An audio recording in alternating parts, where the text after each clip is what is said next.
Ladies and gentlemen, the secret word tonight is name. N-A-M-E. Really? You bet your life.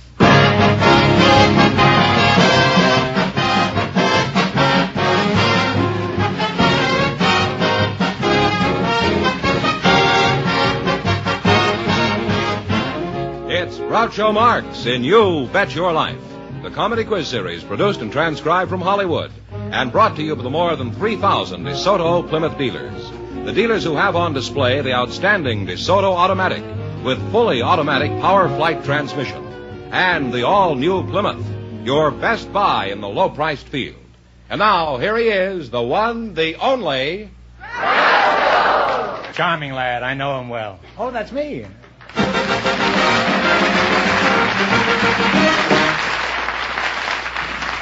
Well, here I am again with $1,500 for one of our couples.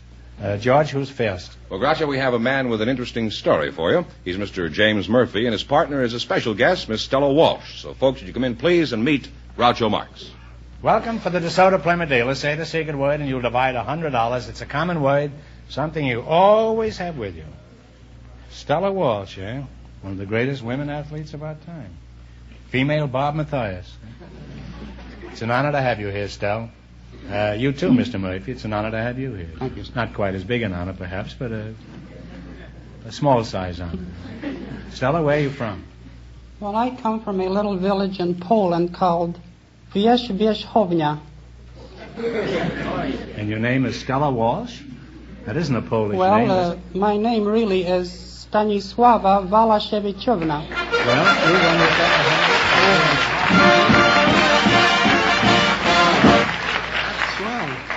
we never lose it that fast around here. It's $50 for you, and $50 for your partner, Stella.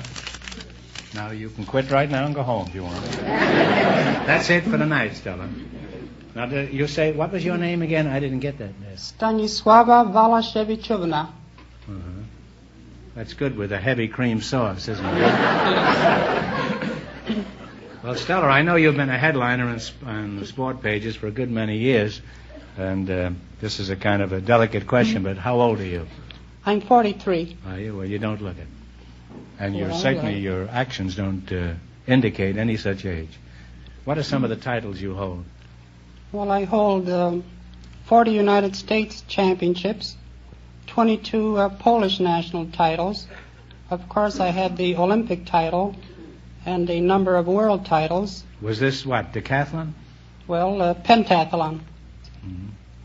And then, of course, I had also won the greatest woman athlete of the half-century award in a poll. Who did the voting? It was a newspaper poll. Let's see. Well, one poll would naturally vote for another poll.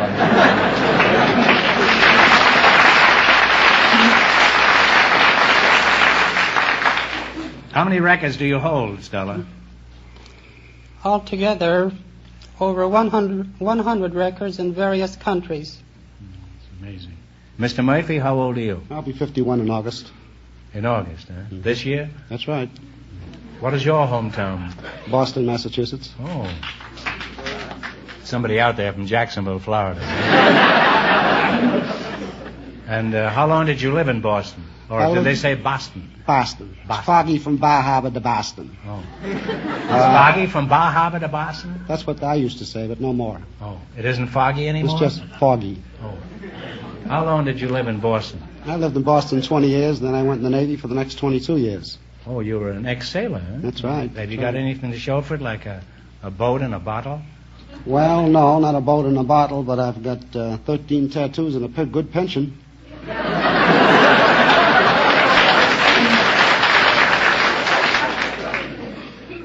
You're a real sailor, huh? 13 tattoos. That's right.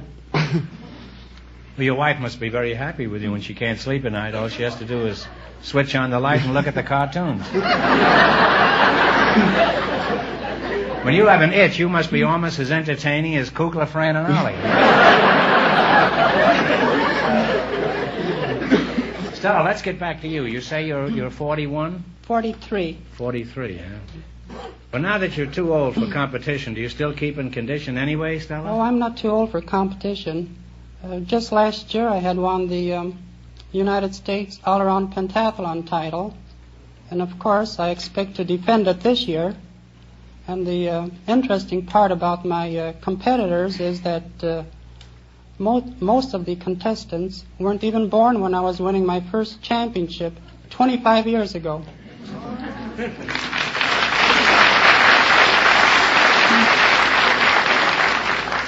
It's been a very interesting and gratifying experience talking to you, Stella, and to you too, Mr. Murphy. Thank you. And Stella, I must say I admire your athletic achievements. I can say that because I'm an old sport myself. There used to be an old joke about the fellas as the girls. Fellas says the girl, he says, "Do you like indoor sports?" And she says, "Yes, if they go home early." Go home early, it's no sport. No. Well, I just threw that in. I give that joke. Well, I thought I'd throw mine in, too. Well, would you mind picking me up and throwing me out? Okay, now we're going to play You Bet Your Life and give you a chance to win some real money. We start you off with a $100 bankroll, and if you miss a question, you lose half of it. Now, you selected sports. That's odd. I can't understand that. Well, as a matter of fact, I didn't select it. My partner did. Remember, the more the question is worth, the harder it is. Now, you can start with a 10, 70, 80, 100, anything you want. $70. $70. Ray Robinson, Jake LaMotta, and Tony Zale were all boxing champions. In which weight division? Middleweight. Right. You better wait an answer. You now have $170 in your bankroll. $170. Now, what do you want to do? Let's try 80 okay with you? $80. What is the proposed site of the 1956 Olympic Games? Melbourne, Australia. That's right. Yeah. Melbourne, Australia. You now have $250. Now decide on one answer between you. You're going to get in trouble. Now, what do you want? Well, what do you think, Stella? Miss Walsh, if you don't mind, huh? Do you know her well enough to call her? Well, we got $250 between us. We goodness. ought to know each other. Taking a split, you know. Yeah, too much. You lose half. You can't take 70 or 80. You can take 90 or 50 or 60? $60. The last Olympic Games were held in 1952. In what city were they held? In Helsinki, Finland. That is right.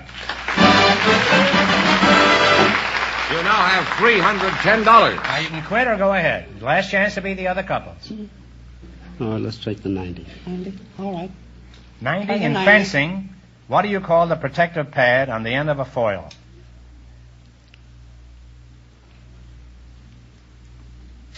Tip, I think, isn't it?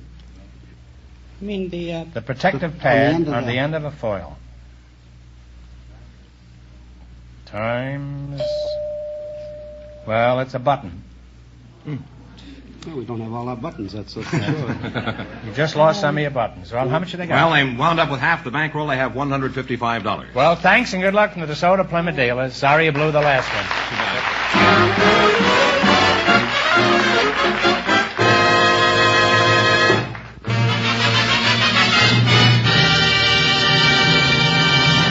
We invited some doctors to our program tonight, Groucho, and just before we went on the air, our studio audience selected Dr. Robert Barnes to be your guest. His partner is Miss Frances McGrew. Folks, would you come in, please, and meet Groucho Marx. Welcome, folks, to You Bet Your Life. Say the secret word and divide $100. It's a common word, something you always have with you. Dr. Robert Barnes and Frances McGrew. Frances McGrew, is that you, huh? Yes, sir. You're very attractive, if I may say so. Well, thank you. You mind if I say so? Not at all. Well, you're very attractive. Now, where do you hail from? Montrose, Colorado. When you have much hail there? Or? I wouldn't know. I haven't been there for a long time. How long? Well, I came out here when I was about 4 years old. Uh-huh.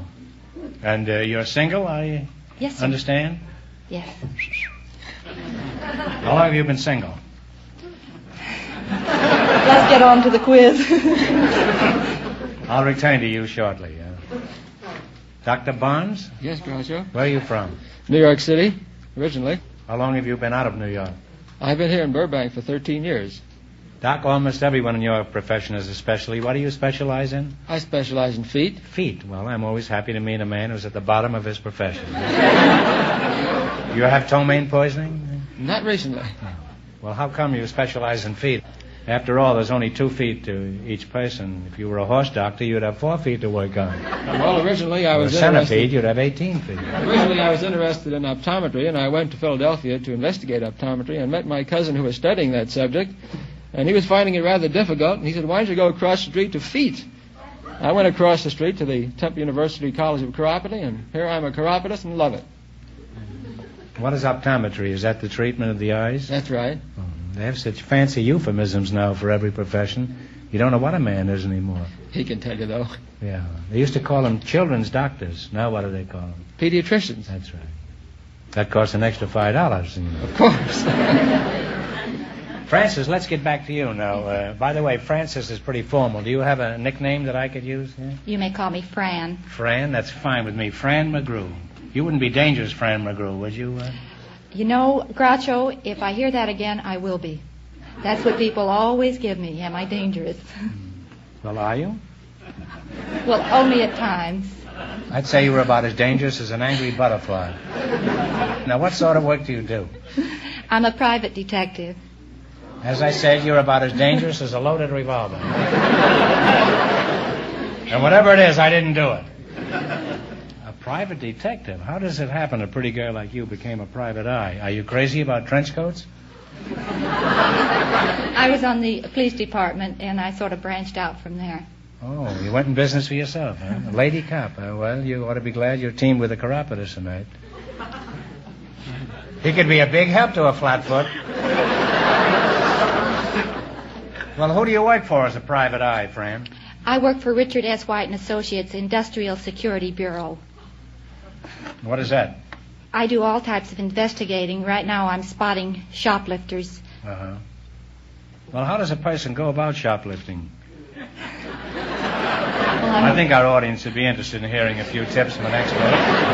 Not that they need it, but let's suppose I was in your store and you happened to notice I had a watermelon under my vest.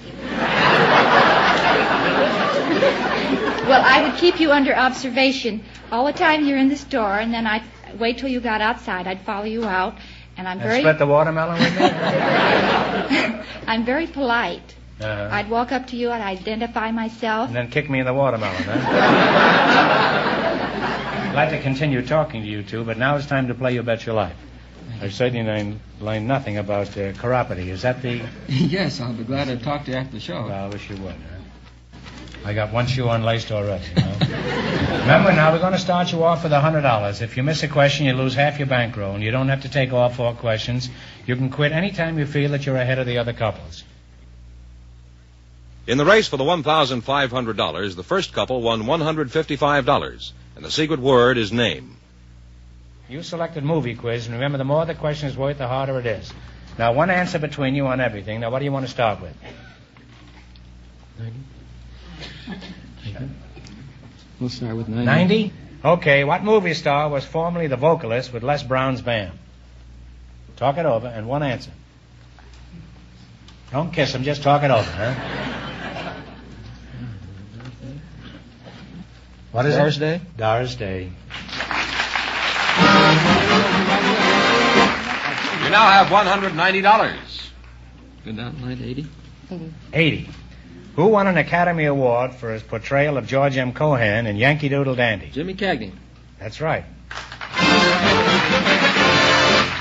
You now have $270. Now, you want to quit or go ahead? How about 70? 70? Fred Zinnemann received an Academy Award for the year 1953. What was this award for? For From Here to Eternity. That's right, From Here to Eternity. You now have $340 in your bankroll. Here's your last chance to be the other couple. That's 70. That's 60. 60. Who played the title role in Citizen Kane? Orson Welles. Orson Welles is right. And you wind up with $400. Thanks and good luck to the DeSoto Plymouth dealers. Thank you.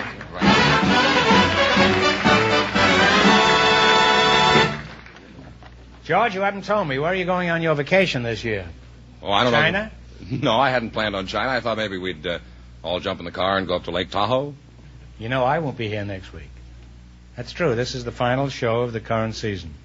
Beginning next week, our summer series starts, and I want you to tell them about it, George. Well, friends, it does start next week. Next week we begin the Best of Groucho, our usual summer series of shows taken from the past. These are shows that you've written in and asked to see. They're shows that we've learned about through rating surveys and through the praise of the critics. So don't forget, next week it's the Best of Groucho. And while you're all asleep in a hammock this summer, I'll be in Europe. I'm taking my guitar and a gross of Mother Sill's seasick remedy. And I may take Mother Sill. Anyway, I'll be back in the fall. A little older, but just as clever. And far wiser, I hope. Okay, George, who's next? Well, Groucho, we invited some girls who work for a nationally known company to our show tonight, and just before we went on the air, our studio audience selected Dolores Buxton to be on the show, and her partner is a very special guest, the former mayor of Los Angeles, Mr. Fletcher Bowron. So, folks, would you come in, please, and meet Groucho Marx.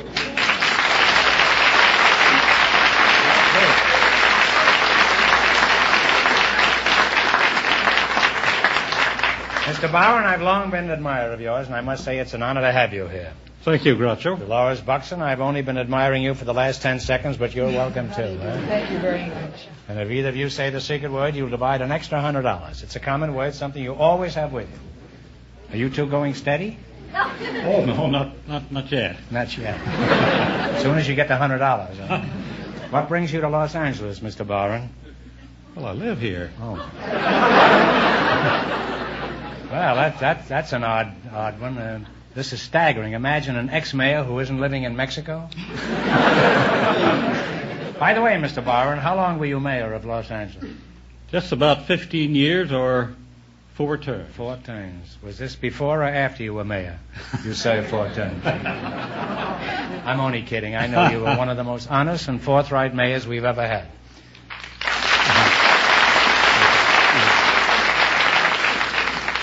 I'll get back to you in a moment, Mr. Bowron. You know this is a little difficult with this charmer over here.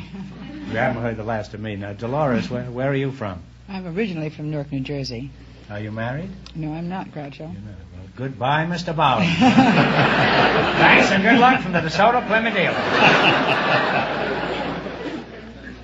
Dolores, I know you're very young, so I don't imagine you would object to telling me how old you are. No, I'm 24, Groucho. 24. Mm-hmm. Well, that's a nice age. Mm-hmm. And how old are you, Mr. Bowron? I'm not being personal, which I usually am. It's just that I like to know the contrast, that's all. Well, you're not personal at all. It's a matter of public record. I must admit that I'm 66. Well, you don't look it. Dolores, what sort of work do you do? Well, I'm the manager of a Slenderella salon. A slender fella salon? No, Slenderella. Cinderella? Huh? Slenderella, uh-huh. What kind of an outfit is that? And remember, we have Mr. Bowron here. He's had a lot of legal experience. Well, it's a nationally known slenderizing chain of salons throughout the country, and we have salons in every principal city in the world. Is that so? Well, how successful have you been in slenderizing these suckers? I mean customers, clients. Patrons. Patrons. I think that I read a Every bulletin. racket has their own name. I think that I read Varies all the way from suckers to patrons. I read a bulletin the other day that said our patrons had lost 36 million inches and 4.5 million pounds in 5 years. I see. How many patrons have you lost in that time? By the way, suppose I came into your place. Could you do anything for me? Our salons are for women. Uh-huh.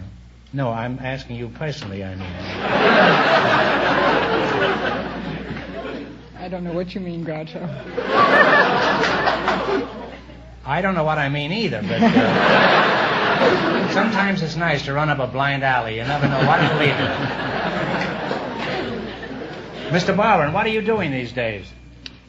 Well, Groucho, presently I'm unemployed. Unemployed, huh? I'm sorry to hear that. Have you looked in the classified ads for a job? Oh, I'm looking. Under Mayo Wanted? Tell them Groucho sent you? What were some of your achievements as mayor of Los Angeles, aside from being able to digest fried chicken? Well, Groucho, I'm afraid that'd sound a little like boasting if I'd attempt to make claims for what I did during the 15 years that I served. This is really a case for Ripley. We not only have an honest, but a modest politician. No wonder he lost the election. Well, it happens I know some of the things that occurred when you were mayor. And you made Los Angeles one of the cleanest cities in the country. You gave us many miles of new highways and new buildings and new industry. Did anything else of importance happen that I forgot? Yes, many things. One thing that comes to my mind is the almost fantastic increase in population just during the time that I was mayor. Now, Fletcher, you're not going to take credit for that, are you? No, indeed, but certainly many problems resulted because there were about 600,000 additional people moved into Los Angeles. Now, Mr. Barron, do you think the average person has a good grasp of politics? No, I don't, Groucho. The average person does not appreciate the importance of local government in our American governmental scheme. Too many people act on prejudices and not enough upon facts. Democracy should begin at home, and people should contribute, make their contribution right in their community. That's true. I think we should pay more attention to our local governments. Do you have any political aspirations for the future, Mr. Barron? Not so far as running for office is concerned, if that's what you mean. You've had it. Yes, I've served about 30 years and 27 years of that time as elected public official, as judge of the Superior Court mayor, and now I'd like to serve my community and state and nation as a private citizen. Well, I get all you need is a park bench and some popcorn for the pigeons, you know. The politicians may ignore you, but you'll have a lot of friends among the pigeons. Not only that, but I want to assure you, Mr. Barron, you have an awful lot of friends among the people of Los Angeles, and you can count me as 2 or 3 of them, eh? Thank you, Groucho.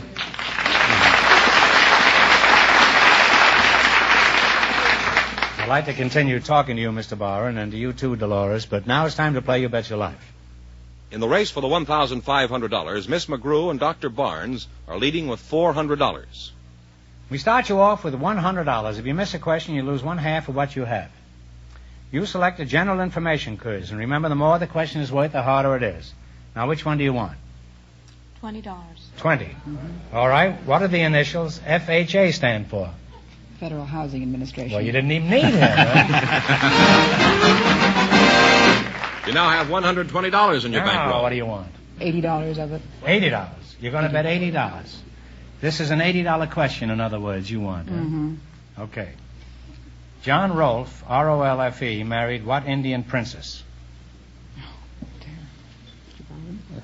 Pocahontas? That's right, Pocahontas. You now have $200. Now you have $200. You can quit or you can go ahead. We'll say $100.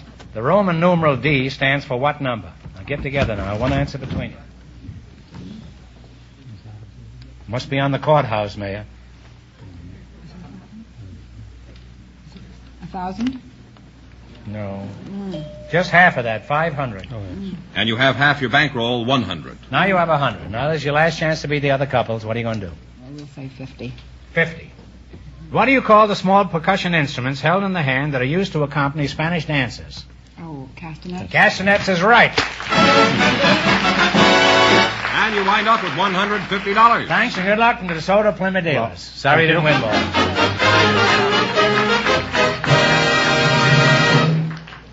And that means that Miss McGrew and Dr. Barnes, with $400 in just 1 minute, get the chance at the DeSoto Plymouth $1,500 question. And here's the winning couple, Groucho. Miss McGrew and Mr. Barnes, Dr. Barnes, all set for the DeSoto Plymouth $1,500 question. All right, here we go for $1,500. I give you 15 seconds to decide on a single answer between you. Think carefully, and please no help from the patrons, customers, audience. Ready? According to mythology, Pygmalion created and fell in love with a statue of a beautiful woman.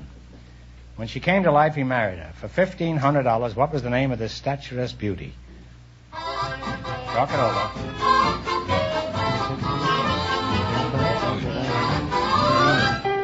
Tony knew it was a show. You had a dance.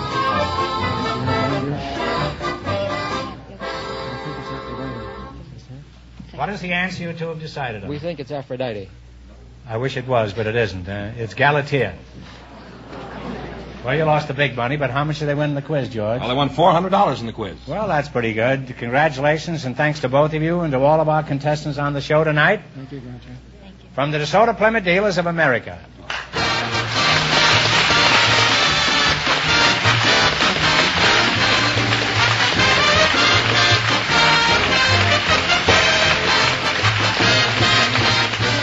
Remember, friends, next Wednesday night at the same time, we'll start our summer series, The Best of Groucho. Shows from the past that you've indicated you want to hear again. And don't miss Groucho's television show, also brought to you by the DeSoto Plymouth Dealers of America. And remember, the dealers who sell the outstanding DeSoto Automatic with fully automatic power flight transmission also have on display the remarkable new Plymouth, engineered and built to be your best buy in the low-priced field. DeSoto, Plymouth, two great new cars, both products of the Chrysler Corporation. And when you drive in, tell them Groucho sent you. Good night, folks, and remember, just be sure to see the DeSoto Automatic.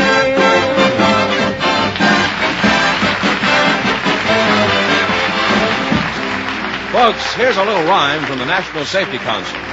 Stop on red, go on green, don't sneak through on the in-between.